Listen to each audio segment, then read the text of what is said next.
मेरी बेटी इतनी हसीन व जमील थी कि जब वह 18 साल की हुई तो लोग मेरी बेटी का हाथ मांगने के लिए मेरे पास आते, लेकिन मैं बहुत ही अच्छा और धनी परिवार में उसकी शादी करना चाहती थी। एक दिन 2 कारें मेरे घर के सामने रुकी, उनमें से लोग निकल कर आए, कुछ मेरे पास बैठे, मुझसे बातें करने लगे। एक नवयुवक मेरी बेटी की ओर बढ़ा और इसका हाथ पकड़कर मेरे घर के अंदर ले गया।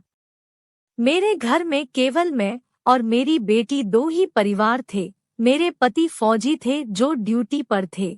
मैं जल्दी से उन लोगों से कहा कि तुम लोग यहीं रुको, मैं अभी आती हूँ। लोगों ने मुझे जाने दिया। मैं घर के अंदर पहुंची तो देखा मेरी बेटी और वह नवयुवक बातें कर रहे थे। मैंने नवयुवक को डांटा और बोली, बेटा ये कोई अच्छा तरीका नहीं है किसी के घर में अचानक आने का और किसी के बेटी के साथ बात करने का। लड़का दौड़कर मेरे पास आया और अपनी गलती के लिए माफी मांगने लगा और बोला, हम दोनों बचपन से एक दूसरे जानते हैं और आपके पति ने मुझे भेजा है इन्हें देखने के लिए। मैं भी एक फौजी हूँ।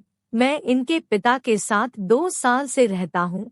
इन्हीं सभी बातों के होते हुए माता जी मैं बेखट के आपके घर में आया।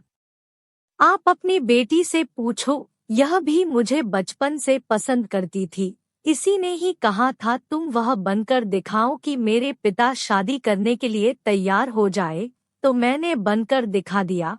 माँ जी आप टेंशन न लो, आप जितना सोचती थी उससे 10 गुना अधिक अच्छा मेरा खानदान है। इन्हें किसी किस्म की परेशानी कभी न होगी। इन सब बातों को सुनकर मैंने बाहर के लोगों का तुरंत मेजबानी की। मेरी बेटी और वह लड़का मुश्किल से 20 मिनट में अपनी बातें खत्म की। उसी दौरान मेरे पति का कॉल आ गया। उन्होंने कहा, लड़के को मेरी बेटी पसंद हो तो जल्द अज जल्द शादी की तैयारी कर ले। मैं छुट्टी लेकर शादी करने आ जाऊंगा। शादी का दिन पड़ा, शादी हुई। मैं और मेरे पति दोनों अपने बेटी के घर गए तो उनका रहन सहन, तौर तरीका हम लोगों को बहुत पसंद आया। मैं मन ही मन में यही बात सोच रही थी, जैसा खोज रही थी उससे बेहतर घर मिला मेरी बेटी को।